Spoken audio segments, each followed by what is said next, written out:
Assalamualaikum warahmatullahi. Innal hamdalillah nahmaduhu wa nasta'inuhu wa nastahdihi wa nastaghfiruh wa nu'minu bihi wa natawakkalu alayhi wa na'udzu billahi min shururi anfusina wa sayyiati a'malina. Man yahdihillahu fala mudilla lahu wa man yudlil fala hadiya lahu. أشهد أن لا إله إلا الله وحده لا شريك له أشهد أن محمدا عبده ورسوله. اللهم صل على محمد وعلى آله وأصحابه ومن تبعهم بإحسان إلى يوم الدين. اللهم علمنا بما جهلنا وذكرنا منه ما نسينا. اللهم فقهنا في الدين وعلمنا التأويل واهدنا إلى سواء السبيل. ربنا زدنا علما وارزقنا فهما. قال رب اشرح لي صدري ويسر لي أمري واحلل عقدة من لساني يفقهوا قولي. رب يسر ولا تعسر وبتم بالخير.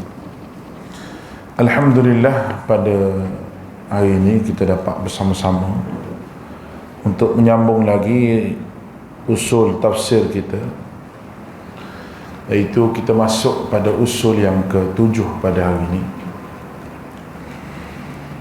Usul yang ke-7 ni adalah satu usul yang mana salah satu usul yang agak penting untuk kita tengok daripada Quran, daripada satu keadaan. Kerana kalau kita tengok usul yang disebut di sini, bahawa kita mesti mengetahui keadaan ayat Quran itu dengan baik, supaya keraguan itu tidak timbul apabila kita melihat kepada tafsir Al-Quran. Kerana Quran itu bukan satu benda yang meragukan, satu benda yang bukan satu perkara yang meragukan. Sebenarnya kalau kita tengok, sebelum pada kita masuk ni,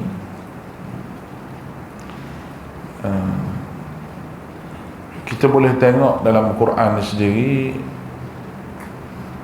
Allah Subhanahu wa ta'ala buat Al-Quran ni sebagai kalamullah. Tafsir ataupun makna-makna Al-Quran ni dia tidak terkeluar daripada 5 perkara. Itu sebagai tambahan sebelum masuk pada usul ini. Kita kena tahu juga benda tu. Kita kena ambil maklum bahawa makna-makna yang dinaskan dalam Al-Quran dan dikeluarkan daripada Quran ni, dia tidak akan terkeluar daripada 5 perkara. 5 perkara. Baik. 5 perkara tu ialah: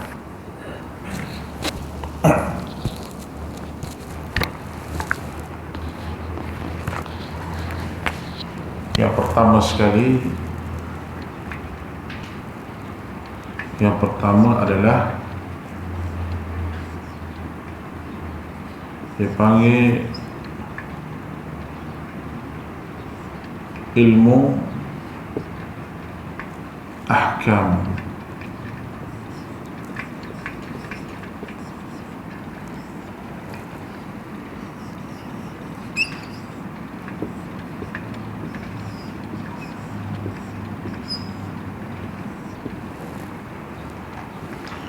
Yang kedua dipanggil ilmu jidal.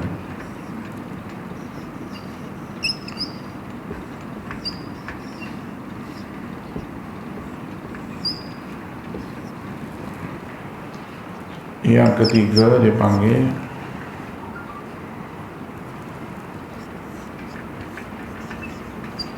al-ilmu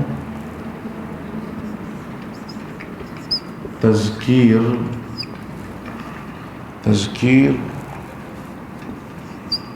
bi ala'illah.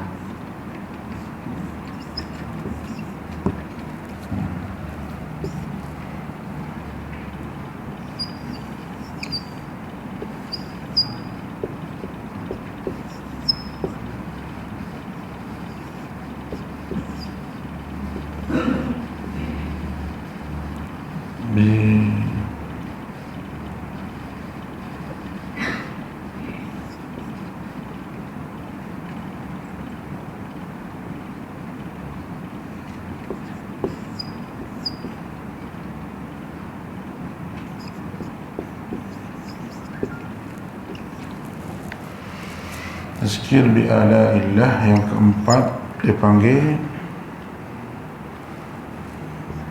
al-ilmu tazkir bi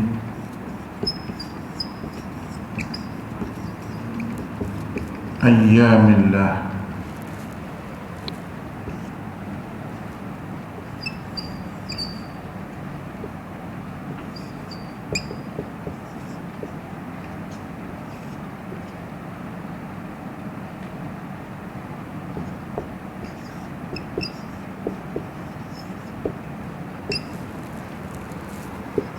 Yang kelima dia panggil al-ilmu tadhkir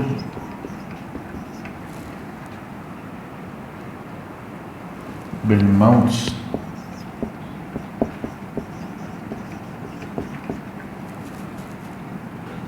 wa ba'da al-maut.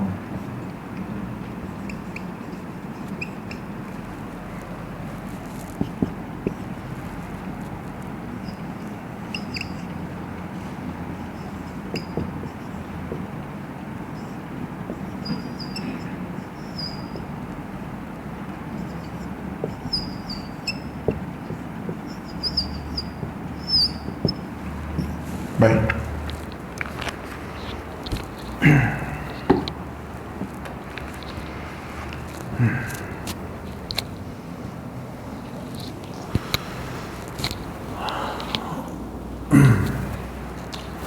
Sekarang ni kita tengok 5 benda yang dikeluarkan daripada Al-Quran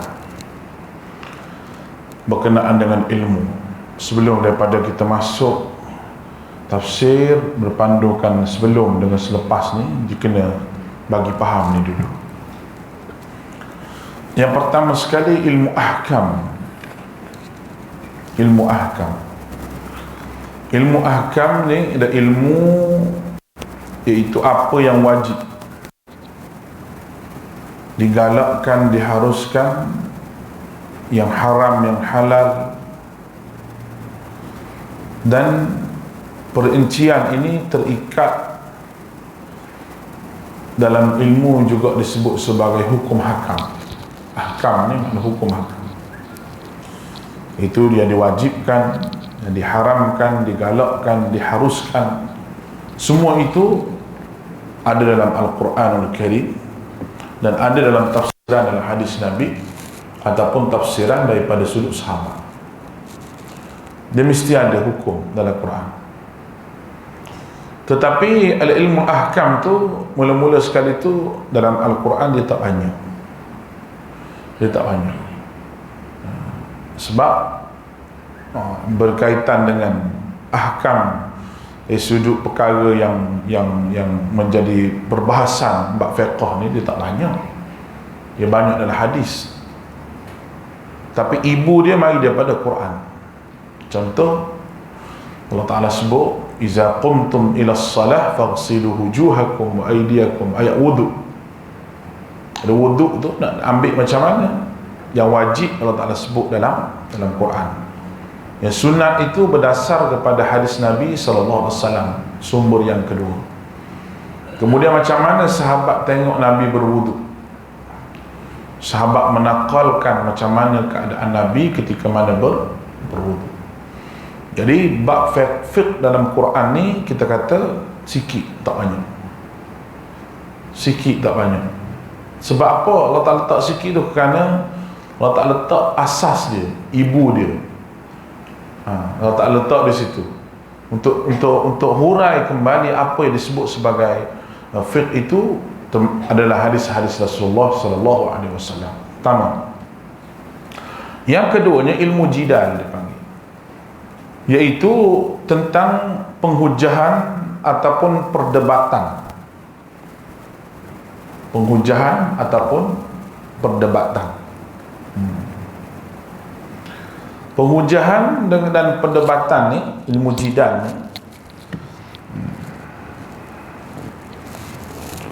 ilmu jidal ni tinggi pada yang pertama sekali Yahudi, yang kedua Kristian, yang ketiga musyrikin, yang keempat munafiqin.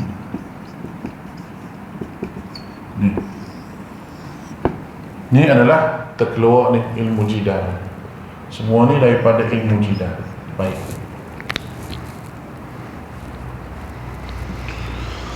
Dia penghujahan dan juga perdebatan dengan 4 kumpulan yang sesat, iaitu Yahudi, Kristian, Nasara tu Kristian lah, dan juga musyrikin dan munafiqin.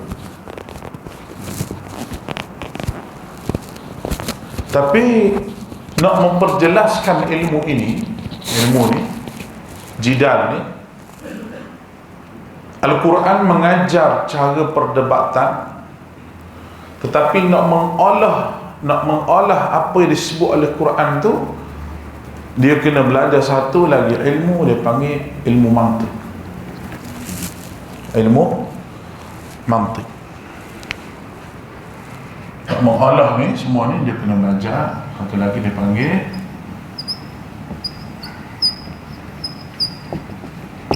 ilmu mantik. Ilmu mantik ini digunakan bukan untuk memahami akidah, tidak. Kena faham betul-betul.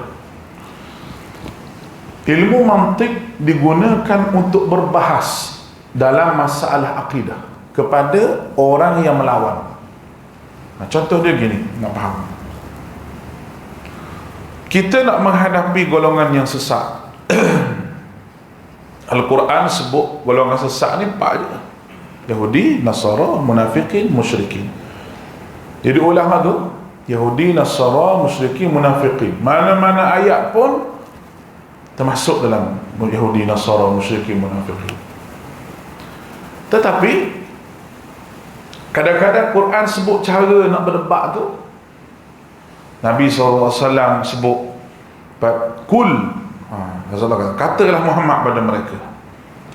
Katalah Muhammad pada mereka. Ada berbentuk pertanyaan, ada berbentuk penegasan, ada yang berbentuk macam-macam lah.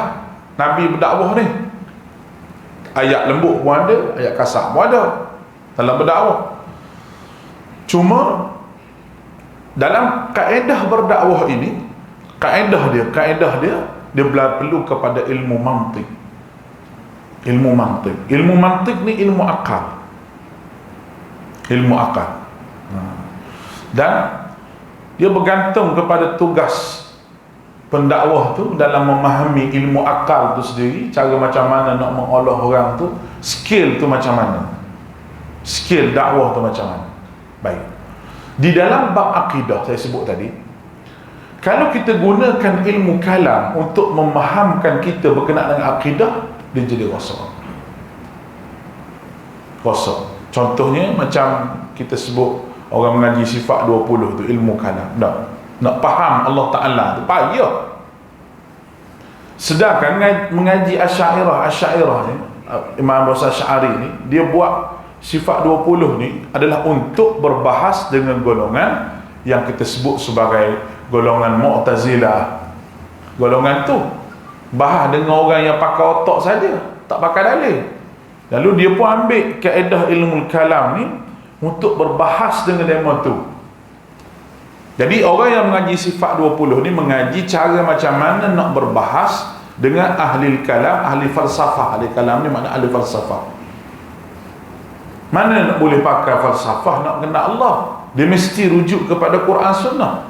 Sebab Allah Ta'ala memperkenalkan diri dia dalam Quran, dan Nabi sebut cara macam mana nak faham Allah Ta'ala tu.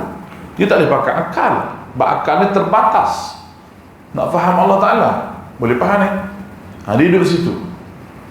Lalu dua ni dipanggil ilmu jidal. Daripada ilmu jidal wujudlah skill-skill berdakwah. Hatta Nabi kita SAW sendiri dalam Quran contoh, Allah Ta'ala sebut wa in ta'jab fa'ajabun qawluhu bil suratul Ra'd idza kunna turaban inna lafi khalqin jadid. Mereka ajaib dengan perkataanmu wahai Muhammad. Mereka kata idza kunna turaban, adakah kami turaban, kami jadi tanah, lepas tu nak jadi orang balik, tak nak sabar dah kata ni. Jadi tanah mati, lepas tu jadi orang balik. Sedangkan sebelum daripada itu Allah Ta'ala telah sebut dalam banyak ayat bahawa apa yang payahnya bagi Allah, benda yang tak ada, kan kita dulu tidak ada, unsurnya kita tak tahu di mana kita dulu dah, tiba-tiba diadakan oleh Allah Subhanahu Wa Ta'ala. Daripada tak ada boleh jadi ada. Jadi apa nak peliknya benda ada dah Tuhan nak mengadakan balik. Jadi orang ni jenis tak faham. Bila tak faham, Muhammad menjawab beginilah, ulaikal ladzina kafaru bi rabbihim. Ni maksudnya kafir dengan Tuhan kamu. Wa ilaikal aghlalu fi a'naqihim, aku nak belenggu tengkokmu. Wa ilaika ashabun nar, buat neraka semuamu, hum fiha khalidun, kamu duduk dalam neraka dengan gerang-gerang dia sekali. Tu jawapan kasar daripada Allah. Kasar tu. Kafir mu neraka mu ni kasar. Tapi Allah Ta'ala ajar pada Nabi jawab gitu. Ayat selepas daripada tu, fiha khalidun yasta'jilunaka bis-sayyi'ati qabla al-hasanah. Ada orang minta, kalau Muhammad, kalau aku lawan kamu ni, kalau mu ni tidak Nabi, bawa marilah. Kena panah peti kau, kena apa kau, tak apa. Aku duduk kaya begini, kamu duduk susah begitu, aku duduk lawan kamu, mana tak ada efek apa pun. Qad khalat min qablihim al-mathulat wa inna rabbaka ladhu maghfiratin lin-nasi ala zulmihim. Tak kata molek kalau dia minta ampun, nak banding nak minta jahat, baik minta ampun dengan Allah. Lain sikit bunyi dia. Wa yaqulu alladhina kafaru laula, golongan ketiga, wa yaqulu alladhina kafaru laula unzila alaihi ayatun min rabbih. Muhammad ikut boleh, buat mari tanda lah kata Nabi. Muni Nabi buat mari tanda, ataupun aku ikut muni boleh apa? Boleh projek ke satu. Buat mari tanda. Innama anta munzir, Nabi kata tidak, aku tak boleh buat mari apa. Ana munzir, aku hanya memberi peringatan sahaja. Itu skill dakwah. Muhammad, orang kata begini menjawab begini, orang kata begini menjawab begini. Itu orang panggil ilmu jidal. Yang ketiganya ilmu at-tadhkir bi ala'illah, iaitu ilmu berkenaan dengan penjelasan kejadian langit dan bumi. Ilmu penjelasan berkenaan dengan kejadian langit dan bumi, memberi ilham kepada hamba-hambanya. Ilmu ni memberi ilham kepada hamba-hambanya apa yang diperlukan oleh hamba, apa diperlukan oleh hamba sebagai seorang hamba. Bila Allah Ta'ala sebut langit bumi ni, kita sebagai seorang hamba, kita perlu buat apa? Perlu jadi hamba Allah lah. Sebab dia yang melengkapkan segala sesuatu. Lepas tu, dan Allah Ta'ala sebut semua tu nak menjelaskan sifat-sifat dia yang sempurna. Dia sebut dia buat langit bumi ni, yang pertama sekali dia sebut buat langit bumi ni, yang pertama sekali tidak ada orang yang boleh buat langit bumi. Fir'aun lawan-lawan dia pun buat langit bumi, tak boleh nak sebut dia buat. Siapa pun lawan Nabi musyrikin Mekah pun, ada ayat dalam Quran, wala in sa'altahum man khalaqas samawati wal ard, kalau kamu tanya wahai Muhammad siapa yang buat langit bumi ni, la yaqulunna Allah, dia jawab Allah langit bumi. Sebab dia pun tak nak jawab. Kalau orang tu kata saya buat langit, buat bumi, dia lawan Nabi, makna dia tu teruk sangat lah, dia punya bodoh dia tu. Tu orang panggil at-tadhkir, ilmu berkenaan dengan bi'ala'illah, Itu berkenaan dengan kejadian langit bumi, penciptaan Allah Ta'ala, pentadbiran Allah Ta'ala. Baik. Yang keempat, ilmu at-tadhkir bi ayyamillah, iaitu ilmu peristiwa, mengetahui peristiwa yang diciptakan Allah sebagai memberi nikmat kepada mereka yang taat dan mengazab mereka yang jahat. Di satu ilmu pula situ. Ilmu apa yang diciptakan oleh Allah sebagai nak beri nikmat, benda yang Tuhan buat sebagai nak beri nikmat kepada orang taat dan nak beri azab kepada orang yang zalim, yang jahat. Ilmu apa ni? Mengetahui keadaan syurga, keadaan neraka. Tidak banyak ayat dalam Al-Quran syurga neraka tak? Syurga neraka ni banyak. Makanan syurga, wahurun 'ain ka'amthalil lu'lu'il maknun, hasbu dah. Dalam surah Al-Insan tu banyak, wa yatufu 'alaihim wildanun mukhalladun idza ra'aitahum hasibtahum lu'lu'an manthura wa idza ra'aita thamma ra'aita na'iman wa mulkan kabira 'aliyahum thiyabu sundusin khudrin wa istabraq hullu asawira min fiddatin wa saqahum rabbuhum syaraban tahura. Itu semua syurga tu. Jadi orang dapat nikmat, apa yang dia dapat? Lalu Quran sebut syurga. Boleh dikatakan syurga dan neraka ni diperingatkan setiap juzuk Al-Quran. Maka di situ ada satu ilmu yang Tuhan nak bagi. Itu kita dapat mengetahui syurga dengan Allah Ta'ala. Kita tak pernah pergi ke syurga dan kita tak pernah jenguk ke neraka. Sebab apa? Ada satu ilmu. Sebab Nabi kita Muhammad SAW, orang yang pergi sendiri tengok syurga tu macam mana, iaitu pada malam Isra' dan Mi'raj.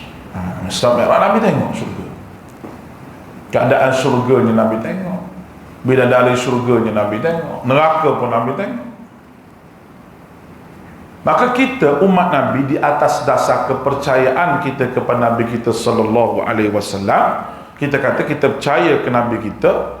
Atas dasar kepercayaan itulah kita sebagai umat dia ni, Allah Ta'ala buat dalam Quran sebut cerita syurga neraka, kita lebih percaya lagi sebab Nabi pergi dah.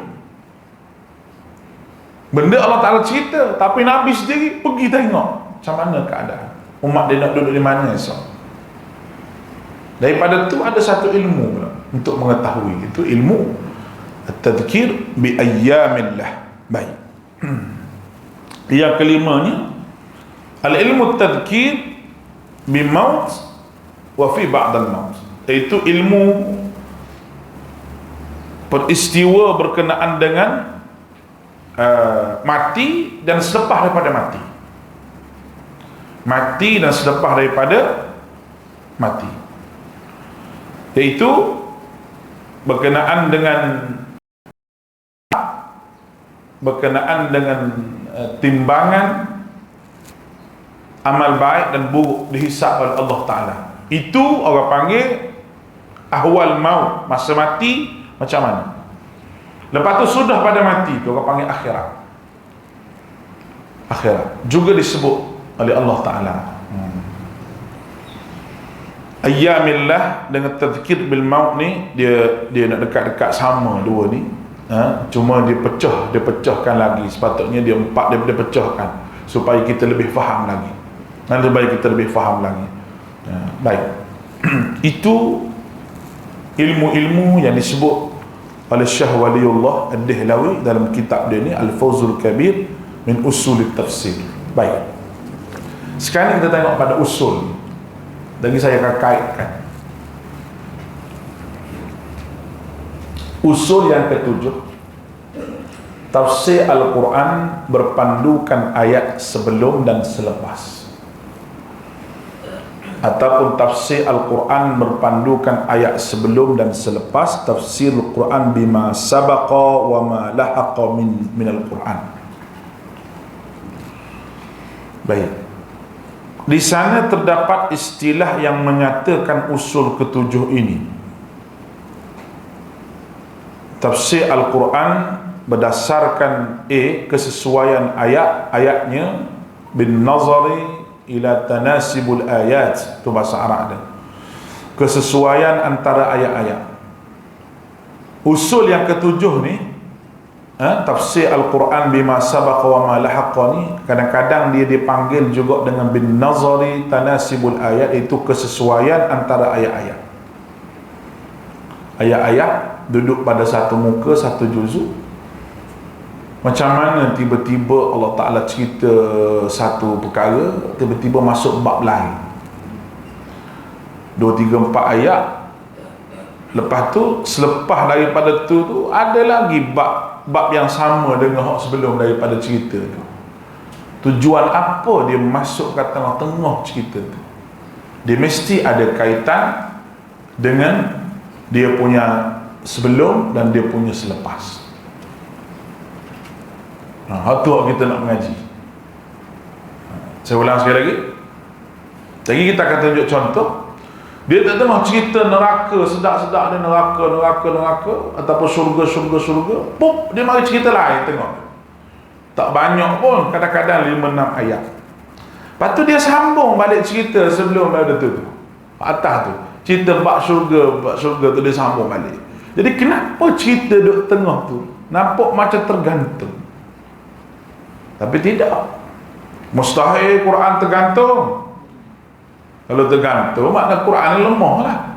Dia mesti ada kaitan bima sabaqa wa ma lahaqa, apa yang sebelum, apa yang selepas. Yang tu ni usul yang ketujuh, kena tahu juga benda tu. Baik, kita pergi pelan-pelan, saya rasa boleh faham. Nah, saya tidur pukul 2 semalam, nak tengok tulis takut tak faham lah. Tengok kat 2, 3, 4 kitab tafsir. Jadi kesimpulannya boleh dibuat, tak apa, insya-Allah kita pergi pelan-pelan. B, ilmu ini juga dipanggil berkenaan dengan rabtul ayat, perkaitan antara ayat-ayatnya. Itu nama kepada ilmu yang kita nak mengaji. Dia ada 4 nama. Yang kelima, perhubungan antara ayat-ayat, rabtul kalam dia panggil. Hubungan antara ayat ni dengan ayat ni, rabtul kalam. Yang kita nak mengajinya ni, nombor 4 tu, D tu, berdasarkan ayat selepas sebelum ataupun siyaq sibaq. Siyaq selepas, sibaq sebelum. Bima lahaqa sabaqa berpandukan sebelum, wa ma lahaqa berpandukan selepas ayat tu. Tu hak kita nak tengok tu. Baik. Usul ketujuh yang dia kata sangat istimewa dan penting kerana beberapa sebab berikut. Dia belum daripada tu kita nak mengaji hak D tu. Hak lain tu kita biarkan. ABC tu kita biarkan. Dia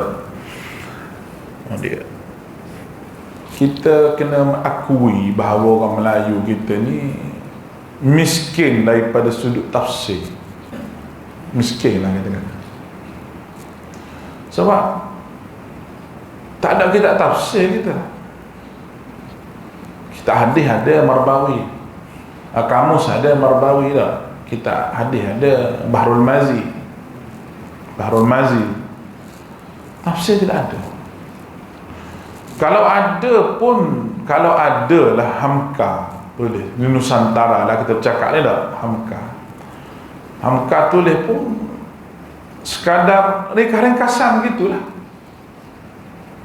Jadi oleh kerana tu, kalau kita Arab lagilah, tak apalah Arab, tak usah Urdu lagi. Urdu lagi banyak. Sampai seorang Maulana dia tulis kitab sampai 42 jilid tafsir. 42 jilid. Hidup tu hamba diri pada ilmu sungguh-sungguh. Sampai ada tulis dalam 10 jilid, tak ada anak sudah, anak murid sambung balik. Tulisan Tok Guru tu anak murid sambung. Jadi yang 4 ni berdasar kepada ayat sebelum selepas ni, Dia mari pada Urdu. Mari pada Urdu. Dia mari daripada kaedah India. Sebab Arab sendiri pun ada. Bukan tak ada. Arab tu ialah ibu dia lah.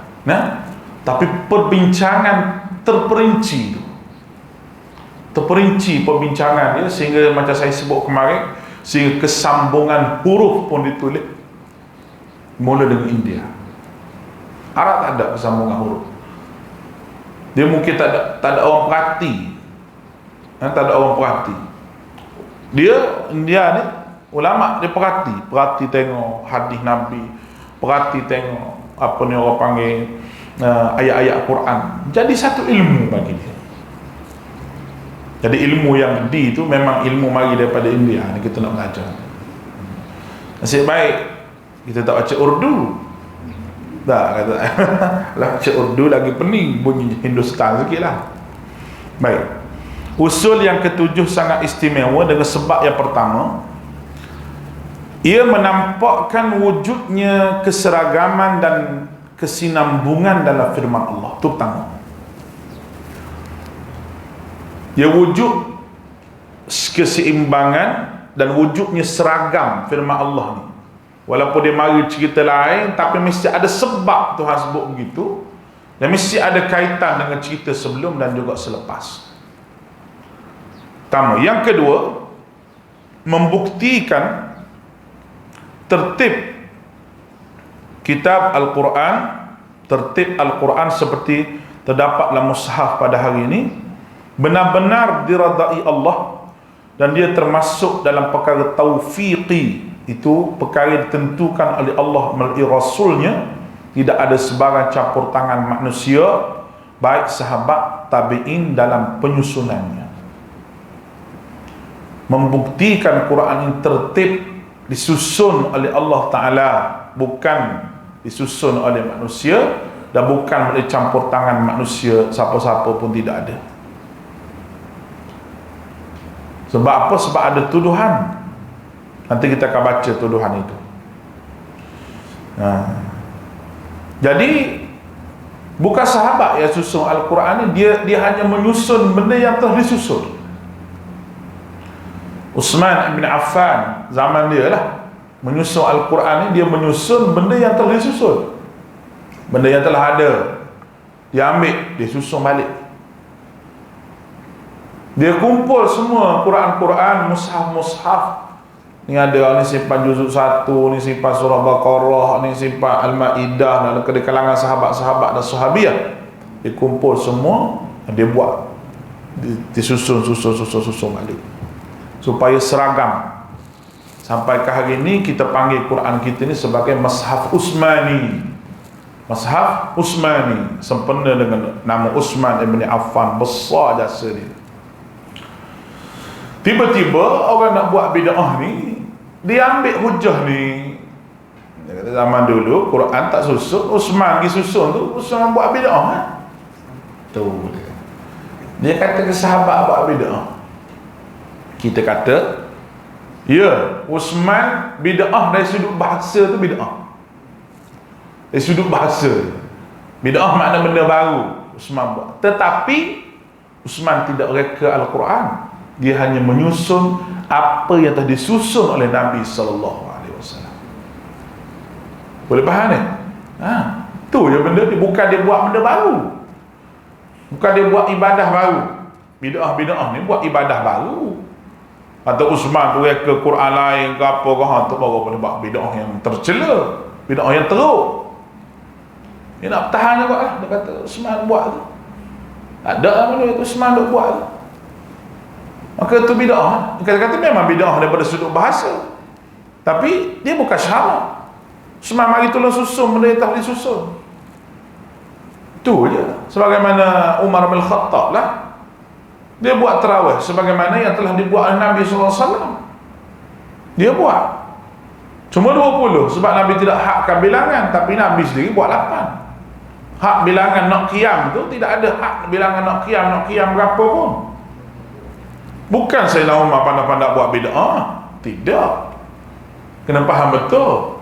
Dia buat sebab keperluan untuk hari itu. Dan memang Memang nak bid'ah tu bid'ah daripada sudut bahasa, bukan bid'ah daripada sudut syarak.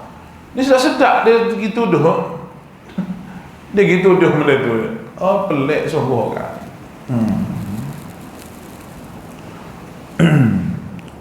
Macam ustaz tu semalam dia kata kita tak boleh kata salah. Ada seorang tu pakai capan Nabi, pakai bini dia nak mudah beranak. Itu kajian dia kata. Kajian dia kata. Macam kita pakai minyak 95 dia kata. Minyak 97 jimat lagi 95. Itu kajian dia. Orang lain pakai 97 minyak, dia boleh pusing kau tu. Belik daripada India ni. Teguh. India belik sungguh. Dia belik sungguh India ni. Macam saya cerita tu, dia bergaduh, berkelahi dua orang. Seorang duduk dalam longkang, seorang duduk atas jalan. Hak duduk dalam longkang tu kata apa? Kalau berani, turun mari. Dia masuk dalam longkang dah. Penuh seluk dah. Dia kata kalau berani, turun mari. Kawan tu duduk dalam longkang, duduk atas dah. Dia punya belik kuat ni. Isi minyak tak isi minyak tu soal ni takwini, soal takwini, ilmu takwini. Takwini maknanya soal nak mengurus kehidupan. Mengurus kehidupan, nak buat rumah ni ke nak pakai kereta ni ke, tak payah syarak benda tu. Kita duk bahas ni soal syarak, capa-capa ni hak Nabi. Kalau capa tu hak pak mak ke, capa ni hak siapa-siapa ke, hak tu tak apa, ambil pergi lah nak pakai. Malah tapi ni capa ni sebuah hak Nabi. Dia sebuah hak Nabi ada kaitan dengan syarak. Ustaz-ustaz lagi ni hak membosok kat agama ni. Baik, dia mengaji usul fiqh lebih pada dalil. Usul fiqh tu penting juga, tapi melebih sangat kepala otak lebih pada dalil ni. Nampak kita cerdik lebih pada Tuhan lagi. Kita cerdik lebih pada Nabi lagi. Rosak agama ni jadi. La haula wala quwwata illa billah. Orang suruh saya jawab, buat video saya kata malah-malah jawab dalam kuliah kita sudah lah. Baik. Yang ketiga. 1, 2, 3. Tertib Al-Quran seperti yang terdapat dalam mushaf hari ini, meskipun tidak mengikut tertib nuzulnya, tetap mengandungi ciri-ciri i'jaz. I'jaz makna mukjizat. I'jaz makna mukjizat. Baik. Kalau kita tengok, memang Quran hari ini tidak ikut tertib dari sudut asbabun nuzul. Kalau ikut tertib, iqra' dulu. Iqra' dulu. Iqra' bismi rabbik. Lepas tu ayat ya ayyuhal muddassir kum fa'anzir wa rabbaka fakabbir. Lepas tu ya ayyuhal muzammil kumil lailu illa qalila. Lepas tu mesti ada tertib ikut Al-Quran ni. Tapi dia mari dengan alhamdulillah rabbil alamin dulu. Dia mari dengan Fatihah dulu. Lepas tu Baqarah. Kenapa tidak Ali Imran dulu? Sebab ada cerita dia, ada tertib dia yang disusun sendiri oleh Allah Ta'ala. Bukan Nabi SAW susun dan bukan siapa-siapa susun. Tidak ada. Memang daripada Allah Subhanahu Wa Ta'ala. Tidak ada campur tangan orang lain di dalam untuk menyusun Al-Quran ini. Tidak. Ini semuanya ilham Allah Ta'ala kepada Nabi kita sallallahu alaihi wasallam. Baik. Itu 3. Yang keempat, pengaplikasian usul ketujuh ini dengan baik akan memadamkan kritikan dan kemuskilan setengah pihak yang mendakwa susunan Al-Quran ini berkecamuk dan tidak menarik. Ada juga orang tuduh gitu. Jawapannya ada. Ada. Bahawa Quran ini dikata dia bercampur aduk, sekali nampak macam tidak menarik sangat, menarik perhatian. Dia orang nak kritik Quran ni, kritik tapi tak berjaya. Tak berjaya sebab semua ni 1, 2, 3, 4 ni semua ada hujah dia. Dia nak kata Quran tak tersusun. Kita belajar siap sibak ni, kita akan nampak tersusunnya Quran. Nak kata Quran ni berkecamuk, ada jawapan dia. Ni Quran berkecamuk dia sebab dia begini. Kritikan itulah yang menyebabkan para ulama mengkaji dan keluarlah satu ilmu, satu usul. Ada lagi kritikan, ulama kaji lagi, dia tak jawab tu. Dia kaji, dia tengok betul awak kata berkecamuk. Baik, kita tengok. Dia duk kaji, keluarlah satu ilmu, satu usul. Betapa bersungguhnya ulama kita dalam menjaga kitab Allah. Walaupun Allah Ta'ala sebut dalam Al-Quran, inna nahnu nazzalna dzikra, aku yang menurunkan Quran ini, wa inna lahu lahafizun, dan aku yang menjaga Quran ini. Allah Ta'ala yang jaga. Oleh kerana Tuhan jaga, orang yang niat untuk jaga Al-Quran ini, Allah Subhanahu Wa Ta'ala akan jaga dan ilhamkan dia dengan benda-benda yang baik.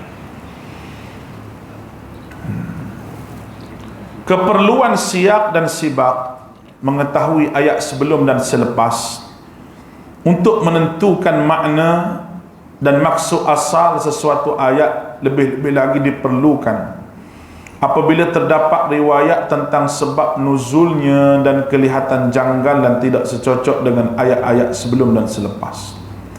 Keperluan tahu sebelum selepas ni untuk menentukan makna asal. Lebih-lebih lagi bila riwayat tu tentang sebab nuzul itu kelihatan macam pelik sikit dan tidak kelihatan macam tidak sepadan dengan ayat sebelum dan selepas.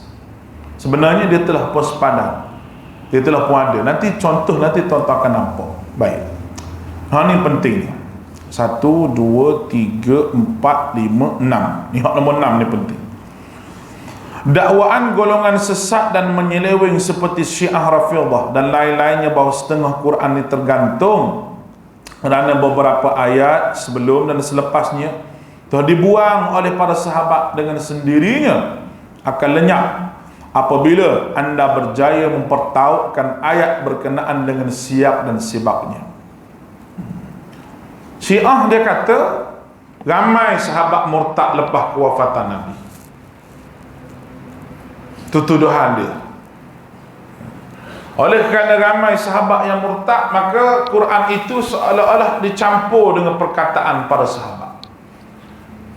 Sebab tu kalau Syiah ni, orang nak buat penyatuan Syiah dengan sunnah ni, kerja sia-sia. Kerja sia-sia, saya kata. Sebab apa? Baik, nak bersatu sunnah dengan Syiah ni, orang kata Syiah ni mazhab. Kita berbeza dengan Syiah ni sikit je, tak banyak.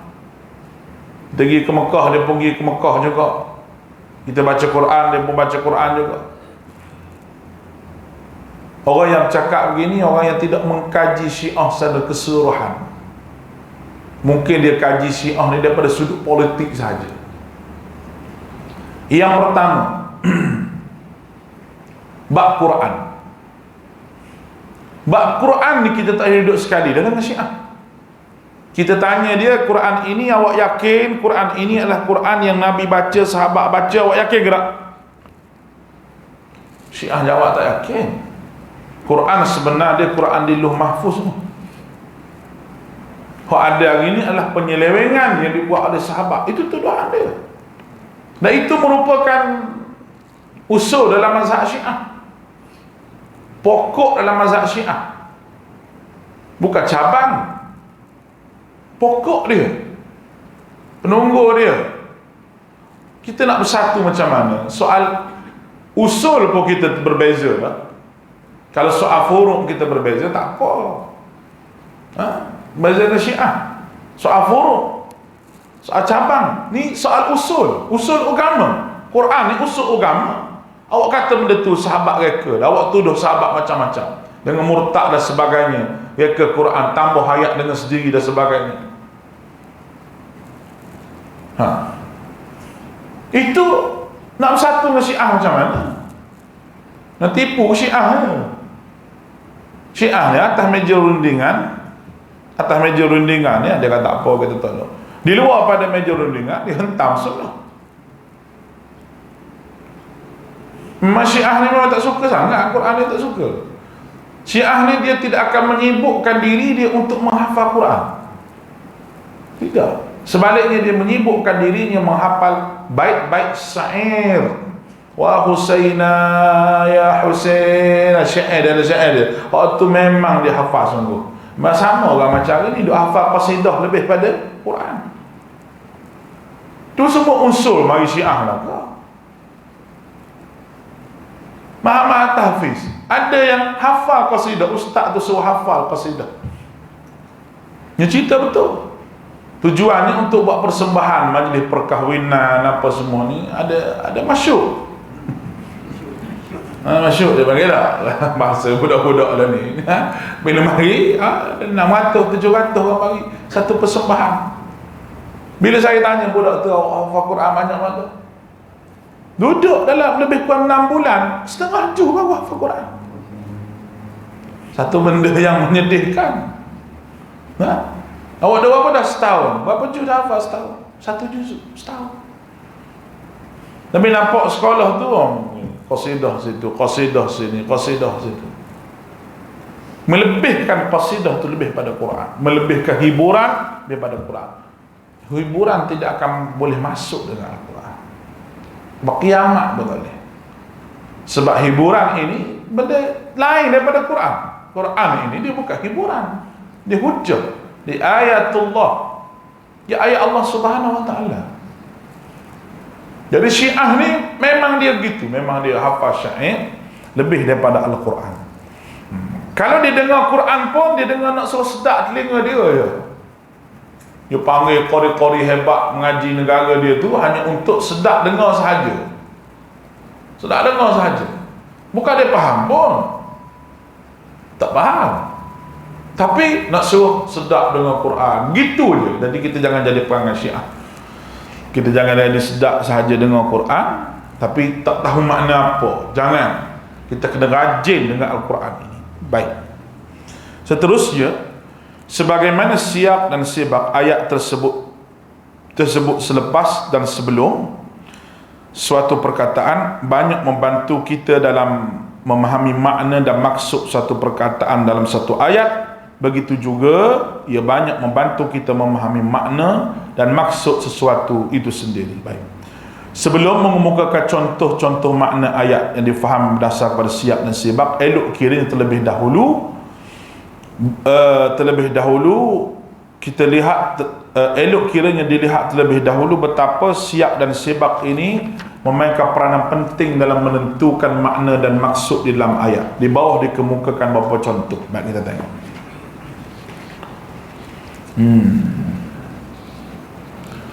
Kita tak payah tengok contoh satu, kita tengok contoh yang kedua. Contoh, nak tengok contoh kedua ni kena ambil Quran, kena buka Quran baru nampak. Kalau tak buka Quran memang tak nampak lah. Cuba ambil Quran saya satu. Oh, sini ada. Kita tak ada. Ambil sana lah, sana. Besar.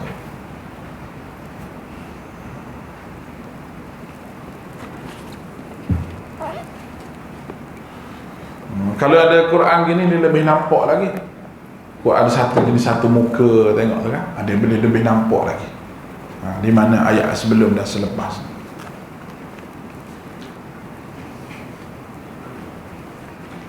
Sekejap, ada telefon. Assalamualaikum.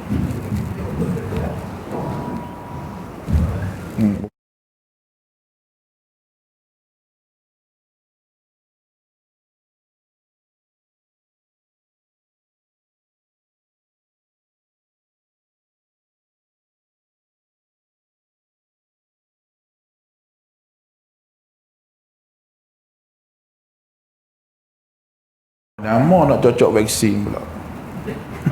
Ngarut sungguh. Baik. Kita buka tengok. Al-Muttaqin disebut sebanyak 41 kali dalam Al-Quran. Contoh kedua tu dah. Perkataan Al-Muttaqin disebut sebanyak 41 kali dalam Al-Quran. Makna asalnya ialah orang-orang yang bertakwa. Tu memang dia pakai lah, kita pakai. Ia dipakai oleh para mufassirin dengan maksud yang sesuai dengan siap dan sibaknya, dengan sebelum dan selepasnya. Tapi di dalam surah At-Taubah ayat 4, ia dipakai dengan makna orang-orang yang menepati dan memenuhi janji-janjinya berdasar kepada siap dan sibak. Secara khusus digunakan untuk orang yang menepati dan memenuhi janji-janjinya dalam konteks polisi dan dasar luar negara. Baik, kita tengok surah At-Taubah dulu. Buka surah At-Taubah. Surah At-Taubah ni pada muka surat yang ke-187. Ayat 1 dia kata, tengok ayat 1 hingga ayat yang ke-7. Maknanya 1 sampai muka surat sebelah. Bara'atum minallahi wa rasulihi ni sampailah kepada kaifa yakunul musyrikina ahdun. Baik. Tengok pada ayat nombor 4 itu. Innallaha yuhibbul muttaqin. Allah Ta'ala menyukai orang-orang bertakwa. Faham tak? Nampak tak? Takwa dah. Baik. Adakah kita nak terjemah takwa ini dengan orang bertakwa? Sudah tentu tidak tepat. Kerana kita tengok daripada awal. Yang pertama, surah ni dicerita berkenaan dengan langgar perjanjian. Langgar perjanjian. Baik, kita tengok dia punya makna dia surah ni. Kita tengok makna dia. Tengok makna kepada surah ini. Bara'atum minallahi wa rasulih. Surah Taubah. Kita tengok Al-Quran baru kita boleh nampak. Boleh nampak, insya-Allah. Baik. Bara'atun, pemutusan tanggungjawab, pembatalan perjanjian. Soal berjanji tu daripada Allah dan Rasul terhadap kaum musyrikin yang mengikuti perjanjian setia dengan mereka. Oleh itu, yang kedua, oleh itu hendaklah kamu hai orang musyrikin bergerak di muka bumi dengan bebas selama 4 bulan, dan ketahuilah bahawa kamu tidak terlepas daripada azab siksa Allah, dan ingatlah sesungguhnya Allah akan menghinakan orang-orang kafir. Dan ini pengisytiharan daripada Allah dan Rasulnya, diisytiharkan pada hari raya yang terbesar, bahawa sesungguhnya Allah dan Rasul memutuskan tanggungjawab terhadap orang-orang musyrik. Oleh itu, jika kamu wahai musyrik bertaubat daripada kufur, saya demikian adalah lebih baik bagi kamu. Dan jika kamu berpaling dan ingkar, maka ketahuilah sesungguhnya kamu tidak akan melepaskan diri daripada azab siksa. Dan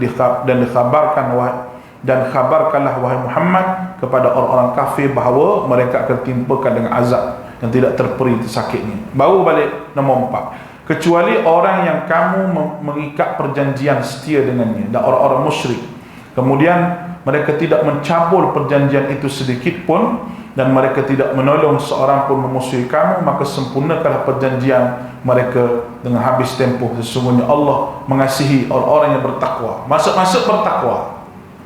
Duk cerita hak janji. Boleh faham ni? Sampailah ayat ni pun cerita hak perjanjian pula. Baik. Ayat ni sebenarnya ayat yang Allah Subhanahu Wa Taala sebut surah At-Taubah ni, cerita dia nombor 1 nak suruh kita nampak ni, bahawa ayat berkenaan dengan Allah Subhanahu Wa Taala sebut bagaimana perjanjian yang dimeteraikan oleh Nabi sallallahu alaihi wasallam dengan musyrikin. Dengan musyrikin. Iaitu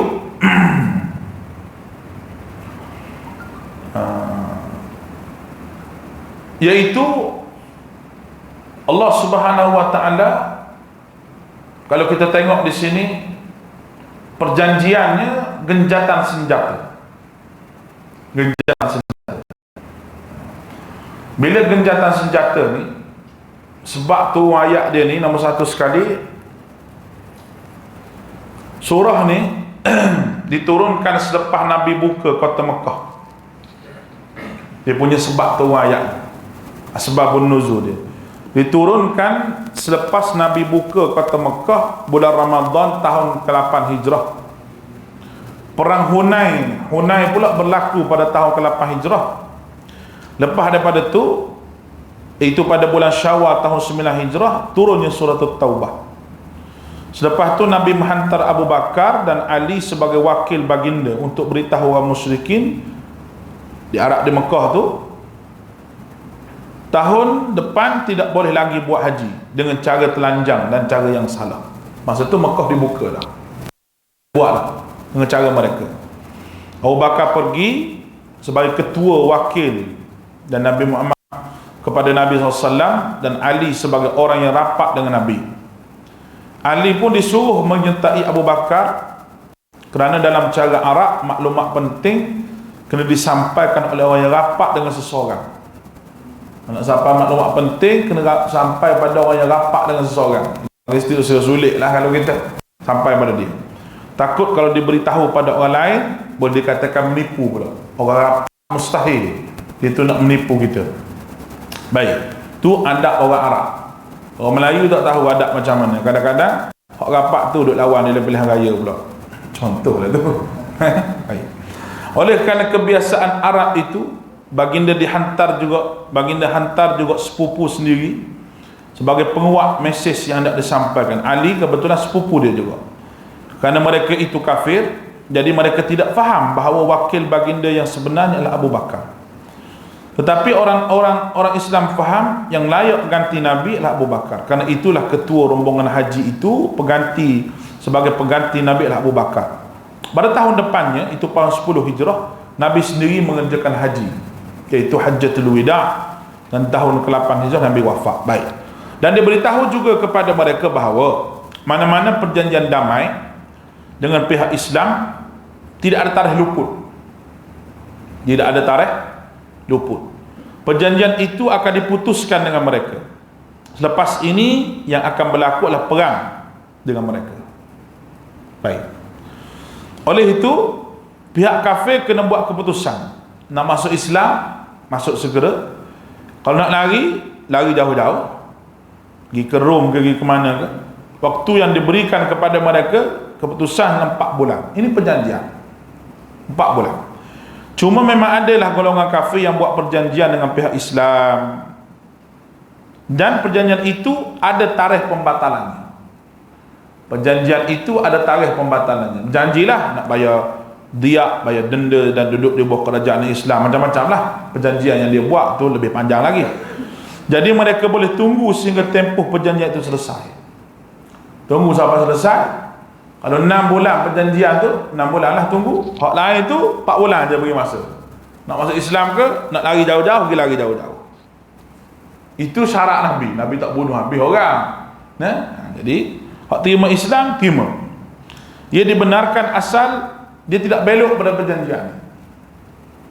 Dibenarkan duduk begitu 6 bulan lagi tarikh nak tamat perjanjian, dibenarkan. Tapi syarat jangan belok pada perjanjian. Kalau belok, dikira terbatal. Ini adalah satu surah yang susah untuk ditafsirkan.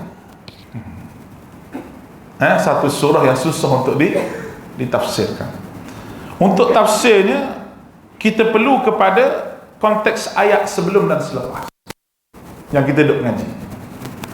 Surah Taubah ni memang perlu ayat sebelum dan selepas, baru kita faham apa yang nak disampaikan. Malangnya ramai yang membaca surah ini merujuk kepada segala sesuatu, membawa kepada fahaman yang bahaya, dan orang politik bertukuh lumus juga membuat tafsir surah ini untuk menggesa dalam fahaman politik mereka. Itu cakap cukup bahaya. Jadi, dan orang Islam yang ganas juga menggunakan ayat-ayat dalam surah ini menghalalkan tindakan dan merosakkan mereka kerana tidak memahami ayat dahulu dan ayat sebelum yang kita duk mengaji ini siap musibah. Baik. Misi terusnya adalah meluaskan dakwah tempat-tempat lain, termasuk termaktubnya perjanjian Hudaibiyah. Ada genjatan senjata antara musyrikin dan musyrikin, memberi peluang kepada kerajaan Islam untuk berdakwah tempat-tempat yang lain. Maka perjanjian Hudaibiyah adalah kemenangan yang sebenar yang membuka ruang kepada umat Islam pada ketika itu. Sepanjang tempoh 2 tahun hayat perjanjian itu, pihak Islam membuat beberapa perjanjian damai dengan banyak pihak. Jangka hayat perjanjian Hudaibiyah tidak lama kerana ada pihak yang bersokongkol dengan Quraisy untuk menyerang pihak Islam. Maka yang memberi ruang kepada pihak Islam untuk membatalkan perjanjian itu. Genjatan senjata, dia belok perjanjian,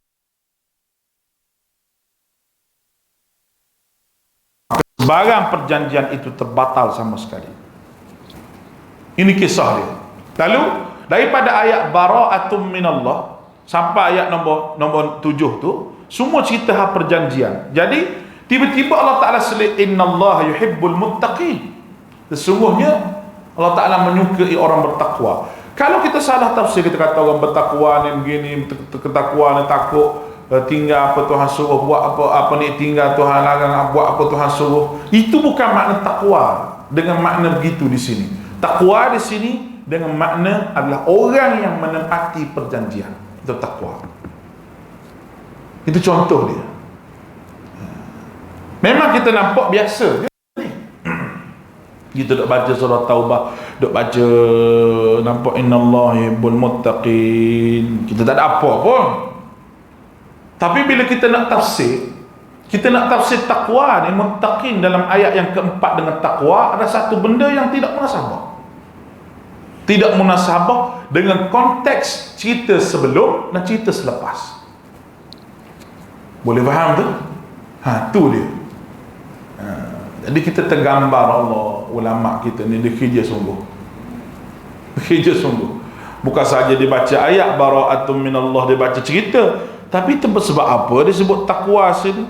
Apa kaitan takwa dengan rupanya takwa di sini bukan dengan maksud takwa yang kita faham itu, tetapi takwa di sini maksud orang yang memenuhi perjanjian dia.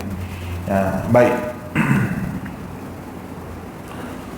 Dalam suratul Qasas ayat 83 mengambil kira siap dan sebabnya, perkataan muttaqin seharusnya dipakai dengan makna orang yang menggunakan kuasa dan batas-batas peraturan undang-undang. Ia lebih lihat secara khusus berkaitan dengan pihak berkuasa. Dalam surah Al-Qasas ayat 83, kita buka suratul Qasas ayat 83 itu sebagai contoh.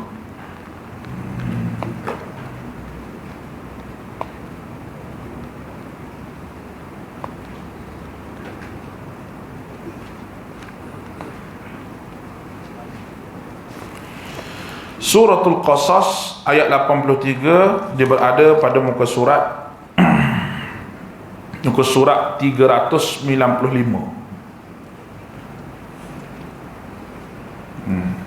395.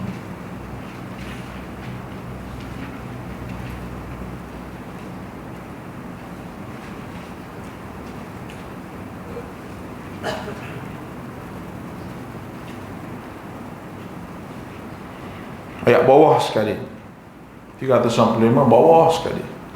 Tilka darul akhirati allati naj'aluha lil ladzina la yuriduna 'uluwan fil ardi wa fasada wala fasada wal 'aqibatu lil muttaqin. Itu perkataan takwa di situ. Kerana dalam surah ni berdasar kepada ayat sebelum selepas, dia harus dipakai untuk orang yang mempunyai kuasa, menggunakan kuasa dalam batas-batas peraturan mengikut undang-undang Allah Subhanahu wa taala. Kenapa? Kerana dia cerita bab kuasa di sini, bab peraturan Allah. Lalu nak terjemah takwa tu dengan orang yang bertakwa, satu benda yang agak janggal dalam maksud dia. Dia kena terjemah takwa di situ dengan makna orang yang berkuasa dengan mematuhi segala aturan Allah Subhanahu wa taala dan undang-undang Allah Subhanahu wa taala. Baik. Kita tengok dia punya makna sikit dalam surah Al-Qasas ini. Surah Asy-Syu'ara Al-Qasas ayat 83.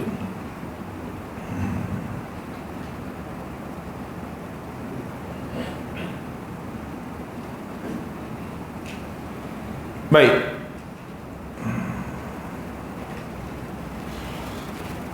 Beliau bermula dengan ayat 81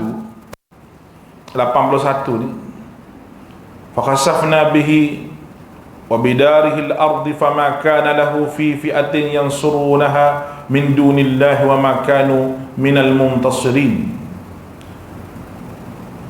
Maka kami benamkan Qarun bersama rumahnya ke dalam bumi. Cerita Qarun. Fama kana lahu, dan tidak ada bahagian satu golongan pun yang menolongnya daripada azab Allah, dan dia termasuk dalam orang-orang yang mendapat dan tiadalah dia termasuk dalam orang-orang yang dapat membela dirinya. Tak ada seorang boleh bela diri. Itu cerita bab Qarun. Ayat 82, orang yang kagum dengan Qarun dulu, dia kata apa? Wa asbahal ladina, dia sebut bahawa dan jadilah orang-orang yang kemarin bercita-cita pada kedudukan seperti Qarun itu. Oh baiknya aku kalau aku jadi macam Qarun. Jadi macam Qarun. Hebatnya aku kalau aku jadi macam Qarun. Tu ayat nombor 82 tu. Allah Ta'ala sebut wa ka'anna Allah yabsutur rizqa. Dia kata aduhai benarlah Allah melapangkan rezeki bagi siapa yang dia nak daripada hamba-hamba, dan dia boleh menyempitkannya. Mula menyesal bila tengok Qarun kena begitu. Lau an manna Allah alaina, kalau tidak Allah melimpahkan kurniaan atas kita, benar-benar dia telah membenamkan kita pula. Kalau kita kaya macam dia pula, tak apalah, tak kaya pun, dan tidak Allah Ta'ala benamkan kita pula. Dan wa ka'annahu la yuflihul kafirun, aduhai benarlah tidak beruntung orang-orang yang kufur. Kufur di situ pun dengan makna mengingkari nikmat. Ayat kufur di situ bukan makna kafir tu. Kufur di situ dengan makna mengingkari nikmat Allah. Sebab berdasar kepada harta tu, berdasar kepada sebelum pada ni dia merungut. Sebelum daripada ayat ni dia kata, oh baiknya kalau aku jadi macam Qarun. Rupanya dia tu kufur dengan nikmat yang Tuhan sedang beri kepada dia.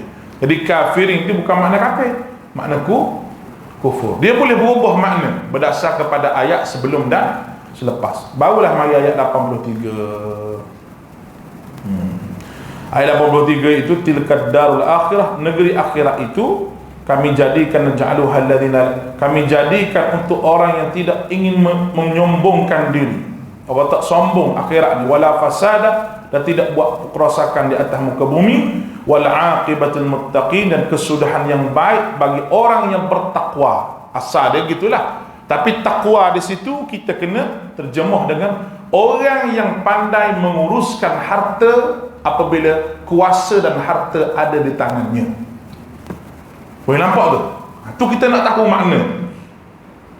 Nak tahu makna. Makna takwa di situ maknanya bukan orang takwa sungguh, bukan orang takwa macam kita faham. Takwa gitu, tidak. Tapi takwa di situ dengan makna orang yang pandai menguruskan hartanya berdasar kepada ayat sebelum dan selepas. Itu dua contoh dia bagi. Baik. Begitu juga dengan perkataan musrifin, disebut sebanyak 7 kali. Ini kita sebut contohnya esok. Panjang sikit ni perbahasan ini. Saya nak bagi contoh biar bagi banyak sikit. Belakang ni ada lagi contoh ni. Belakang ni ada surah Al-Waq, surah Al-Qiyamah, ada pun belakang ni.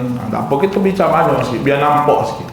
Dan lama-lama bagi contoh 2 3 tu dia akan faham. Insya-Allah kita sambung. Contoh yang ketiga tu perkataan musrifin disebut sebanyak 7 kali. Makna asal dan popularnya berbelanja lebih daripada keperluan, membazir lah. Tetapi dalam beberapa tempat melihat kepada siyak dan sibak, makna itu langsung tidak sesuai dengan firman dengannya. Firaun yang dikatakan termasuk salah seorang yang musrifin. Jadi apa Firaun musrifin ni macam mana? Firaun membazir itu macam mana? Musrif tu kadang-kadang dia terjemah dengan keganasan ataupun kekejaman, berdasar kepada siap dan sibak sebelum dan selepas. Kita bincang esok pula insya-Allah. Aqul qawli hadza wa astaghfirullah al-azim li wa lakum. Assalamualaikum warahmatullahi